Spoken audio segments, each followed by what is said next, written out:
Reservation पाके 122 parliamentarian और MP वहाँ बैठे हैं।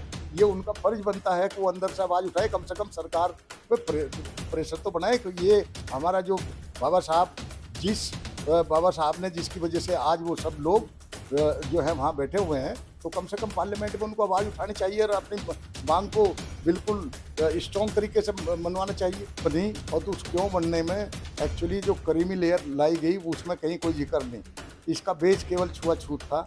उन दिनों जब ये संविधान और देश आज़ाद हुआ तो आपने देखा होगा कि लोगों में आज भी, उन दिनों ही नहीं आज भी वो छुआछूत है। ये उसने लेटरल एंट्री शुरू कर दी।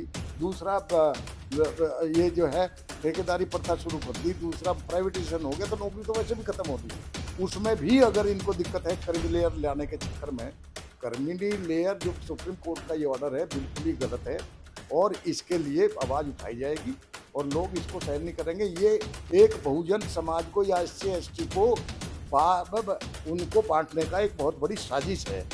देखिए आपने देखा होगा कुछ सोशल मीडिया पे चल पड़ा सिस्टम कि भाई देखिए इसमें तो मेरिट का सवाल था, इसमें कहीं हमारे साथ इस समय AR जोशी जी हैं। जिस तरीके से आज कार्यक्रम हुआ था सर, बहुत सारे सवाल हैं सर आपसे पूछने कार्यक्रम के बारे में, क्योंकि महिलाओं ने काफी पार्टिसिपेट किया इसके अंदर। क्या आपको उम्मीद थी कि इसमें महिलाएं आएंगी इसमें?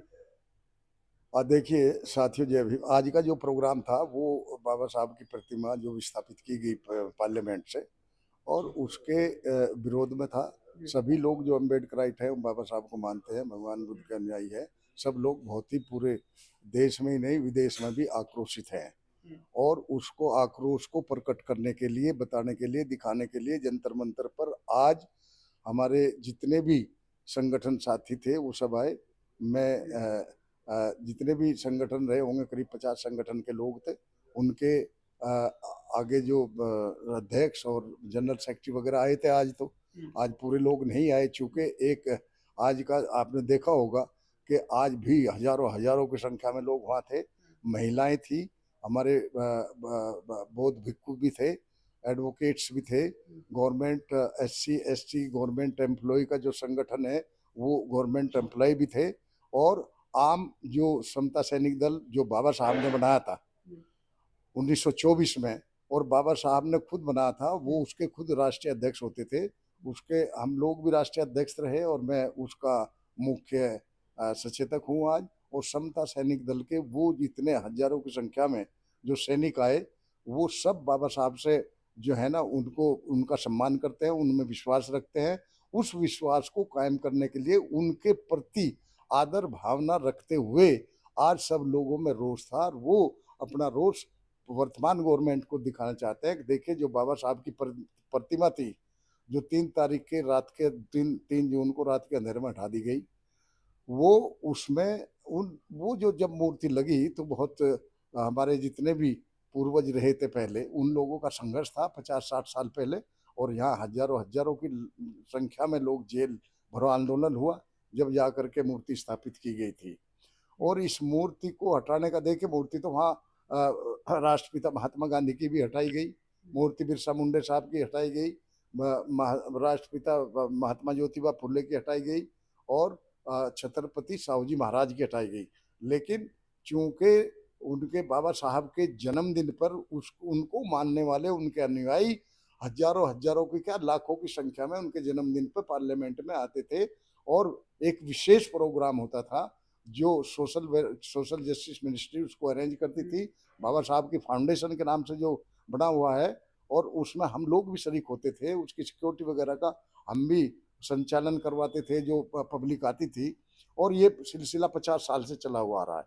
उनके जन्मदिन प्लस महापरिनिर्वाण दिवस पर वहाँ हजारों लाखों की संख्या में लोग पूरी दिल्ली से, NCR से और दूर दराज से लोग बाबा साहब को पुष्पांजलि करने आते थे। उनकी भावना को बहुत आहत हुई, उन्हें बहुत आक्रोशित हैं वो लोग कि क्यों ऐसी जरूरत पड़ी कि बाबा साहब की प्रतिमा को हटा दिया गया, जिस बाबा साहब ने इस देश का संविधान दिया और संविधान के चलते हुए वो पार्लियामेंट और यहाँ का सरकार और यहाँ का सिस्टम पूरा तंत्र पूरे देश का उस कानून के अनुसार चलता है। लेकिन बाबा साहब से ऐसी लोगों को अंदर से क्या पीड़ा है कि जो उनको हटाने का काम किया और वो नई पार्लियामेंट में जब बन गई तो पुरानी पार्लियामेंट थी, यहाँ तो हटाने का मतलब ही नहीं होता। तो वही चीज को मंगवाने के लिए आज लोग यहाँ आए, महिला आए हैं, सब आपने देखा होगा सर कितने मैं एक लोग आए। सवाल पूछना चाहता हूँ क्योंकि वहाँ के लोग कुछ नाराज थे, इसलिए भी नाराज थे कि जिस सांसदों को उन्होंने चुना है, जिस पार्टी जो विचारधारा जैसे बहुजन समाजवादी पार्टी हो गई, चंद्रशेखर शेखर जी हो गए, ऐसे सांसद भी जो जिनको चुना गया है, उनसे काफी नाराज दिखे वहाँ के लोग कि नहीं, उन्होंने कभी देखिए, आवाज नहीं उठाया। जहाँ तक चंद्रशेखर की बात है, उसने आवाज उठाई। जी, हमने देखा है, आपने भी देखा होगा, अगर पार्लियामेंट का सत्र चल रहा था तो उसने आवाज उठाई, जम के उठाई। बाकी एक पंजाब के थे जो पूर्व मुख्यमंत्री मिस्टर चन्नी, उन्होंने भी आवाज उठाई। बाकी देखिए, तो लगता है कि जो आज बाबा साहब की बदौलत रिजर्वेशन पाके 122 पार्लियामेंटेरियन और एमपी वहां बैठे हैं, ये उनका फर्ज बनता है कि वो अंदर से आवाज उठाए, कम से कम सरकार पे प्रेशर तो बनाए कि ये हमारा जो बाबा साहब जिस बाबा साहब ने जिसकी वजह से आज वो सब लोग जो है वहां बैठे हुए हैं, तो कम से कम पार्लियामेंट में उनको आवाज उठानी चाहिए और अपनी मांग को बिल्कुल स्ट्रॉन्ग तरीके से मनवाना चाहिए। सर एक सवाल और उठा, भीड़ में ही उठा था। ये सवाल था कि सब क्लासिफिकेशन को लेकर के, कोटे में कोटा को लेकर के, इसको लेकर के लोग बहुत नाराज थे, चंद्रचूड़ से देखिए, नाराज थे। देखिए ऐसा है, ये आपका सवाल बहुत ही बढ़िया है। एक्चुअली है क्या कि जहाँ तक ये बात है, जो जो अनुसूचित जाति जनजाति, संविधान के अनुच्छेद 341 में उसका जिक्र किया गया, उसको डिफाइन किया गया कि ये बनी क्यों, क्यों बनी, और तो उस क्यों बनने में एक्चुअली जो करीमी लेयर लाई गई उसमें कहीं कोई जिक्र नहीं। इसका बेस केवल छुआछूत था। उन दिनों जब ये संविधान और देश आजाद हुआ तो आपने देखा होगा कि लोगों में आज भी, उन दिनों ही नहीं, आज भी वो छुआछूत है। और ये उसी बेस पर लगा था कि कुछ लोग जिनसे लोग हेट करते हैं, घृणा करते हैं, अलगाव करते हैं, जातिवादी मानसिकता से उनको प्रताड़ना देते हैं, और उस वजह से जो ये सफरिंग है, तो बाबा साहब ने ये जो सिस्टम बनाया संविधान में, ये उसका केवल ये था कि वो भी कहीं ना कहीं इस मुख्य धारा से जुड़े और लोगों की बराबरी करें। वो तो हुआ नहीं। क्यों नहीं हुआ? क्योंकि अगर हम नौकरियों में देखें तो कोई भी, जितने भी सरकारी नौकरी हैं उसमें आज तक कोटा फिल नहीं हुआ। दूसरा, अगर कहीं दूसरे संसाधनों में देखें, आपने देखा होगा पूरे भारतवर्ष में संसाधनों की, जैसे इस गरीब, शोषित, दलित, पिछड़ा, इनकी जो भागीदारी है वो बहुत ही नगण्य है, ना के बराबर है। तो उसको ध्यान में रखते हुए ये एक्ट बना था, और अभी वो कहीं भी किसी भी किस्म से पूरा नहीं हुआ। बहुत मामूली से कुछ लोग नौकरियों की वजह से, थोड़े से बहुत चंद जो मेरिट में आते हैं, पढ़ते हैं, लिखते हैं, वो है। लेकिन ये क्रीमी लेयर का सिस्टम जैसे इन्होंने उसमें लगाया ओबीसी में, यहाँ भी कर दिया। ओबीसी में तो कोई छुआछूत वाली बात नहीं थी, इनके लिए थी। तो इसमें जो है, इसका टोटली ये बहुत गलत हुआ है।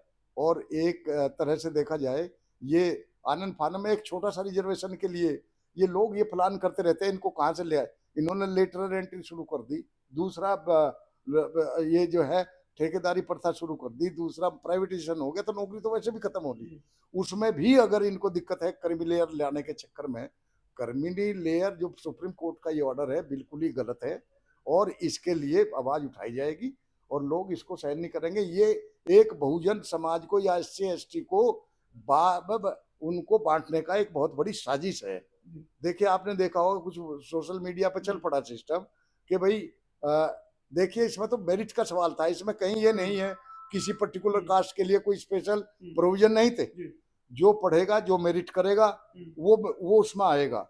सो लोगों ने जो क्लास, जो जो जातियां पढ़ी, या जो व्यक्ति, उसमें कोई ऐसा नहीं है कि पर्टिकुलर कोई वर्ग उसके लिए कोई विशेष हिदायत है। ये तो केवल जो लोग शिक्षित हैं, बढ़िया हैं, मेरिट क्लियर करते हैं, वो लोग आते हैं। वो कोई भी हो सकता है, ऐसे सभी, एवरीबॉडी इज कमिंग। सर मेरा आखिरी सवाल है कि आपके नेतृत्व में ये प्रदर्शन था जबरदस्त, तो क्या आने वाले टाइम में भी जो आपने सब क्लासिफिकेशन के लिए बताया दर्शकों को, क्या आने वाले टाइम में और भी ऐसे प्रदर्शन देखने को मिल सकते हैं अगर सरकार ने ये चीज नहीं मानी तो? देखिए, ऐसा है कि ये प्रदर्शन ये तो देशव्यापी होगा। ये केवल जंतर मंतर तो एक छोटे से इंडिकेशन था, और सब लोगों की जैसे भावनाएं हैं और जिस तरह से सब समाज इसको डिसाइड करेगा, और जैसे समाज डिसाइड करेगा उसी तरह से चलेगा, चूंकि ये लोग बैठने वाले नहीं है। दो मुद्दे हो गए, एक तो ये बहुत ही भयानक मुद्दा हो गया, ये भी जो वर्गीकरण क्लासिफिकेशन इन्होंने उसमें कर दिया, रिजर्वेशन में रिजर्वेशन की जो प्रथा इन्होंने डाली है, ये बहुत ही ये अल्ट्रा वायर्स है to the constitution, and the constitution doesn't उसके अकॉर्डिंग ये नहीं है, एंड इसके विरोध में भी लोग आएंगे। और दूसरा ये जो बाबा साहब की स्टेचू है, तो इससे ऐसा जाहिर होता है कि धीरे धीरे धीरे धीरे धीरे जो बाबा साहब की आइडियोलॉजी है, जो बाबा साहब का जो है शिक्षा प्रणाली, आई मीन उनके जो आइडियोलॉजी है, विचारधारा है, उसको दफन करने की एक बहुत बड़ी साजिश इस देश में शुरू होगी। जो ये लोग, वो पहले वाली बात नहीं है, they are not going to tolerate it, they will face it and they will have it, they will achieve it by any means. Sir विरोध से बहुत सारी चीजें निकली बाहर, जिसमें उन्होंने, कुछ लोगों ने कहा कि सरकार दलित विरोधी है, कुछ लोगों ने कहा कि विचार विरोधी है, अंबेडकर की जो विचार है, विचारधारा है, उसकी विरोध कर रही है सरकार। समता सैनिक दल का क्या स्टैंड? दो चीज है, समता सैनिक दल का नहीं, मैं पूरे समाज का स्टैंड लेकर के ये कह सकता हूँ कि इस देश में दो विचारधारा डेवलप है इस वक्त। विचारधारा एक है मनुवाद और एक है अंबेडकरवाद। मनुवाद में शोषण, जातिवाद, छोटा बड़ा, ऊंच नीच, छुआछूत, और उसके विपरीत अंबेडकरवाद में समता, स्वतंत्रता, भाईचारा, समानता है जी। ये एक बहुत बड़ी जो है, दोनों में एक डिफरेंस है। तो ये डिफरेंस कहीं ना कहीं टकराव में आता है। और आज बाबा साहब को मानने वाले बहुत लोग पूरे देश में और अंतर्राष्ट्रीय में, बाबा साहब को दुख के साथ कहना पड़ता है कि जिस बाबा साहब को विदेशों में पूजा जाता है, उनकी मूर्तियां लगाई जाती है हमारे देश में। पहले तो हम सोचते थे कि ये जो लोग हैं, अशिक्षित लोग हैं, ये बाबा साहब की मूर्ति हटा दे, तोड़ने का काम करते हैं। लेकिन जब पार्लियामेंट से भी हटा दिया गया, तो लगता ऐसा है कि मानसिकता बाई एंड लार्ज, छोटे से लेकर बड़े तक, मानसिकता उसी तरह से विपरीत मानसिकता है। और ये जो मानसिकता है, उसके चलते हुए मूर्ति को हटाया गया। देखिए, बाबा साहब ने केवल एक किसी पर्टिकुलर कास्ट के लिए नहीं किया, बाबा साहब ने किसी एक जाति विशेष के लिए नहीं किया। बाबा साहब ने पूरी स्टडी करने के बाद इस देश में जितने धर्म, जाति, वर्ग, उनकी जरूरतें, उनके सिस्टम, उनको समाहित करके कॉन्स्टिट्यूशन बनाया। सभी वर्गों को समान, उनकी यथा स्थिति से, जैसी उनकी एक्चुअल पोजीशन है, उनको ध्यान में रखते हुए बनाया। जब आज 75 साल बाद भी आपने देखा हो, देश सुचारू रूप से चल रहा है। ठीक है, पार्टी कोई भी आए, किसी का हो, लेकिन जो सत्ता का जो हस्तांतरण, ट्रांसफर है, वो कलम से ही होता, तलवार से नहीं होता। तो ये किसकी देन है? ये बाबा साहब के उस संविधान की देन है, जिसके चलते इस देश में हर व्यक्ति स्वतंत्र है और जो अपना जो है सही से जो है अपना जीवन यापन कर रहा है, और देश भी सुचारू रूप से चल रहा है। बहुत बहुत शुक्रिया सर।